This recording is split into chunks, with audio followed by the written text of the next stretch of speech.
Hello, আসসালামু আলাইকুম। কি অবস্থা সবার? আশা করি সবাই অনেক ভালো আছো। সো আমরা চাইছিলাম যে একদম বাকি যে মডেলগুলো আছে, ঠিক আছে, আরো সুপারভাইজড মডেলগুলো, ওগুলো নিয়ে একদম বিস্তারিত আলোচনা করব। বাট তার আগে ভাবলাম যে লজিস্টিক রিগ্রেশনের একটা কোড দেখায় নেই, এবং কোডটা হচ্ছে ওরকম কোনো একদম মানে নতুন একটা ডাটা সেট নিয়ে করব, এটা খুবই প্যারা হয়ে যায়। ঠিক আছে, দরকার নাই। আমরা আপাতত ওই যে গত ভিডিওতে আইরিস ডেটা সেট নিয়ে করছিলাম, ওইটার মডেলের উপরই ক্লাসিফিকেশন যে আমরা কাজটা করছিলাম, ওই ক্লাসিফিকেশনের জায়গায় আমরা জাস্ট কি করতেছি, লজিস্টিক রিগ্রেশন করে দিতেছি। ঠিক আছে, তো এই জায়গায় আমরা মেইনলি একটা গ্রাফ দেখবো, এই যে সিগময়েড ফাংশনের মতো এস শেপ একটা গ্রাফ যে আসে, এই গ্রাফটা আমরা দেখবো আমাদের আউটপুট আসে কিনা।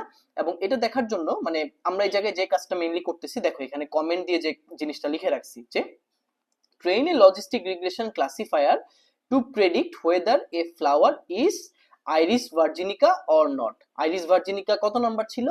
তিন, মানে একদম লাস্টেরটা ছিল। তিনটা আউটপুট ছিল না, তিনটা লেভেল ছিল, মনে আছে উইকিপিডিয়াতে যে দেখাইছিলাম?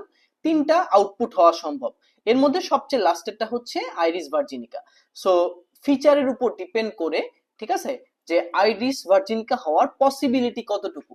সো যেহেতু পসিবিলিটি কথাটা আসছে, এই জন্যই আমাদের লজিস্টিক রিগ্রেশন মডেল লাগবে।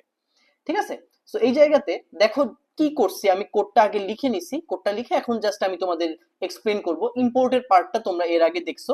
এর আগে আমরা কি করছিলাম, একবার হচ্ছে রিগ্রেশন মডেল ইম্পোর্ট করছিলাম, একবার ক্লাসিফিকেশন মডেল ইম্পোর্ট করছিলাম। এবার যেটা আমরা করলাম, লজিস্টিক রিগ্রেশন মডেল ইম্পোর্ট করলাম। কোথা থেকে করলাম? sklearn ডট লিনিয়ার মডেল থেকে। এগুলো সবগুলোই হচ্ছে লিনিয়ার মডেল।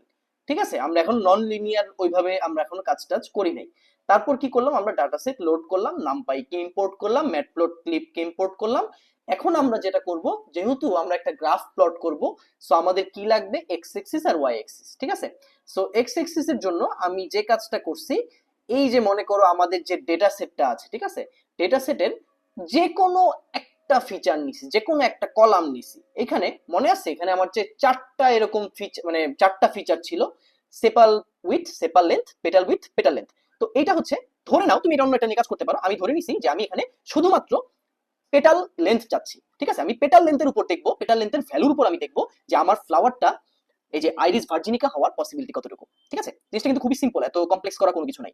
জাস্ট আমার 3 নাম্বার কলামের ভ্যালুটার উপর আমি ডিপেন্ড করে দেখবো আর কি, যে আইরিস ভার্জিনিকা হইতে হবে নাকি হবে না। এবং এই জায়গায় আমরা একটা থ্রেশহোল্ড নিচ্ছি। ঠিক আছে, বোর্ডে যখন আমি লিখছিলাম দেখছিলাম 0.5 এর এখানে একটা ডট দেওয়া ছিল। আমরা নর্মালি যখন লজিস্টিক রিগ্রেশন নিয়ে কাজ করি, তখন 0.5 এর উপরে যখন যায় তখন সেটাকে আমরা অটোমেটিক 1 ধরে নিই। ঠিক আছে, আর 0.5 এর নিচে যখন যায় তখন এটা আমরা 0 ধরে নিই। যে আমরা ভার্সিটিতে ওই যে সেমিস্টার ফাইনালের রেজাল্টের সময় কি হয়, 69 হইলে বা বোর্ড এক্সামের সময় 69 হইলে 70 হয়ে যায়, 79 হইলে 80 হয়ে যায়। ঠিক আছে, সো ওই যে স্যাররা 1 মার্ক গ্রেস মার্ক দিয়ে দেয়, দিয়ে হচ্ছে পরের গ্রেডে আপডেট করে দেয়, এরকম আর কি। মানে আমরা ধরে নিচ্ছি এখানে আমরা 0.5 এর যদি বেশি হয়, ঠিক আছে, তাইলে আমরা এই দশমিকটা রাখবো না, আমরা 1 বানাই দিব। 0.5 এর কম হইলে আমরা 0 বানাই দিব। ঠিক আছে, সো এই জায়গাতে এখন একটা কাহিনী আছে। সো আমি যদি একটা এস শেপ একটা গ্রাফ চাই, আমার কিন্তু একটা জাস্ট ভ্যালু দিয়ে হবে না, বা একটা ফিচার দিয়ে হবে না। আমার কি লাগবে বলতো?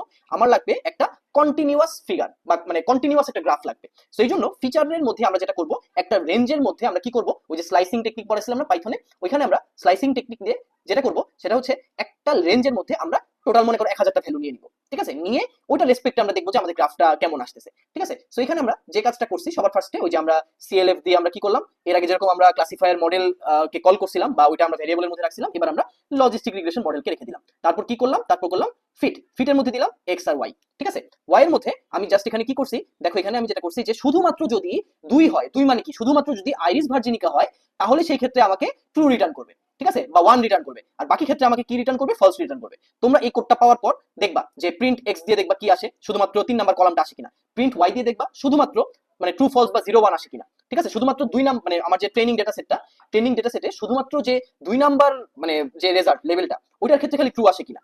ঠিক আছে, বাকিগুলোর ক্ষেত্রে ফলস আসে কিনা, এটা তোমাদের কাজ, এই কোডটাকে ভালো মতো কাটাছেড়া করতে হবে। ঠিক আছে, তারপর আমরা কি করলাম, এই যে ট্রেন করলাম, ট্রেনে আমরা ফার্স্টে মডেলটাকে কল করলাম, লজিস্টিক রিগ্রেশন মডেলকে, দেন আমরা ফিট করলাম, তারপর আমরা প্রেডিক্ট করলাম। ঠিক আছে, প্রেডিক্টটাকে আমরা যেটা করলাম, আমরা একটা এক্সাম্পলের মধ্যে রেখে দিলাম। এখানে 2.6 দিয়ে বোঝানো হচ্ছে যে আমি ধরো পেটাল লেন্থটা আমি 2.6 ধরলাম, 2.6 দিয়ে আমি দেখতে চাচ্ছি যে আমার আউটপুটটা কি আইরিস ভার্জিনিকা আসে নাকি আসে না, শুধুমাত্র একটা ভ্যালু দিয়ে আমি গ্রাফে যাওয়ার আগে এই জিনিসটা দেখতে যাচ্ছি। ঠিক আছে, এটা না করলেও হবে, বাট এটা দেখলাম যে আমি যখন এই কোডটা রান দিলে এটা আসে 1, তার মানে ইয়েস, যখন 2.6 হয়, ঠিক আছে, 2.6 একটা পেটাল লেন্থ হয়, তখন সেটা হওয়ার পসিবিলিটি 0.5 এর চেয়ে বেশি, মানে আইরিস ভার্জিনিকা হওয়ার পসিবিলিটি 0.5 এর চেয়ে বেশি, অর্থাৎ আমরা ধরে নিচ্ছি 1। ঠিক আছে, ধরে নিচ্ছি যে এটা আইরিস ভার্জিনিকা। দেন আমরা চলে যাব কিসে, দেন আমরা চলে যাব ম্যাটপ্লটলিব দিয়ে আমরা গ্রাফটা করব। তো প্রথমে আমি বলছি যে আমরা এখানে কি করব, স্লাইসিং দিয়ে অনেকগুলো ভ্যালু নিব। ঠিক আছে, অনেকগুলো ভ্যালুকে কি করব আমি হচ্ছে, যাতে আমার একটা গ্রাফটা কন্টিনিউয়াস আসে, সো এটার জন্য আমরা নামপাই এর মধ্যে একটা ফাংশন ইউজ করবো। ফাংশনটার নাম হচ্ছে লিনস্পেস। দেখো এখানে যে কাজটা করছি, এখানে মেইনলি 0 থেকে 3 পর্যন্ত আমি 1000টা পয়েন্ট চাচ্ছি, 1000টা ডাটা পয়েন্ট চাচ্ছি। ঠিক আছে, যাতে করে আমার একটা এরকম কন্টিনিউয়াস একটা এস শেপ একটা গ্রাফ আসে। আমি যদি একটা পয়েন্ট নিয়ে কাজ করি, ফর এক্সাম্পল আমি 2.6 নিয়ে কাজ করতেছি, তাহলে তো আমার জাস্ট একটা ভ্যালু আসবে 0 বা 1, বাট আমার তো একটা কন্টিনিউয়াস গ্রাফ দেখতে হবে। ঠিক আছে, সো আমি এখানে 1000টা ভ্যালু নিচ্ছি। তারপর আমি কি করতেছি, রিশেপ ইউজ করতেছি। ঠিক আছে, রিশেপ আমি শিখাইছিলাম, মনে আছে তোমাদের কিনা জানি না, স্লাইসিং এর সময় এখানে আমরা শিখাইছিলাম, নাম্পায়ারে শেখানোর সময়। রিশেপ দিয়ে এখানে যখন আমরা -1 1 করি, তখন আমরা একটা কলাম আকারে আউটপুটটা পাই। ঠিক আছে, এই জিনিসটা মনে থাকবে। আর যখন আমরা 1 -1 করি, তখন আমরা একটা রো আকারে আউটপুট পাই। বাট আমরা এখানে কলাম নিয়ে কাজ করতেছি, for the sake of simplicity আমি চাচ্ছি যে আমার যাতে সবকিছু কলাম আকারে রিটার্ন করে। ঠিক আছে, এবং তাইলে আমার তখন মানে লজিস্টিক মডেলটা ভালো মতো কাজ করবে। সো আমি জায়গায় -1 থেকে 1 পর্যন্ত নিছি, যেটা আলটিমেটলি আমাকে রিশেপ করে কলামে দিয়ে দিবে। ঠিক আছে, তারপর এক্স নিউ কে আমি কি করলাম, এই যে আমার যে আগের এক্সটা ছিল এটাকে আমি এক্স নিউ বানাই দিলাম। ঠিক আছে, এটা আমার কি 0 থেকে 3 পর্যন্ত 1000টা ভ্যালু। তারপর ওয়াই প্রোব, প্রোব দিয়ে বোঝাচ্ছে প্রবাবিলিটি। এবং এই মডেলের মধ্যে, লজিস্টিক রিগ্রেশন মডেলের মধ্যে একটা ফাংশন আছে প্রেডিক্ট প্রবা। এই প্রেডিক্ট প্রবা দিয়ে বোঝানো হয় যে আমার নতুন একটা লেভেল হওয়া বা একটা আউটপুট আসার প্রবাবিলিটি কতটুকু। ঠিক আছে, সো আমরা কষ্ট করে আর প্রবাবিলিটি ফর্মুলা বসানো লাগে নাই। এখানে প্রেডিক্ট প্রবাবিলিটি একটা বিল্ট ইন ফাংশন আছে। ঠিক আছে, বিল্ট ইন ফাংশন দিয়ে তুমি সরাসরি প্রবাবিলিটি রিটার্ন করতে পারবা। সো তুমি এক্স নিউ ফাংশনটা বা এক্স নিউ ভ্যারিয়েবলটা তুমি যদি এর মধ্যে পাস করে দাও, এই যে প্রতিটা ভ্যালুর জন্য বা প্রতিটা ডাটা পয়েন্টের জন্য প্রবাবিলিটি কি হবে, এটা তোমাকে ওয়াই অ্যাক্সিস বরাবর দিয়ে দিবে। তারপর সিম্পলি আমি যে কাজটা করছি সেটা হচ্ছে এক্স নিউ আর ওয়াই প্রোব।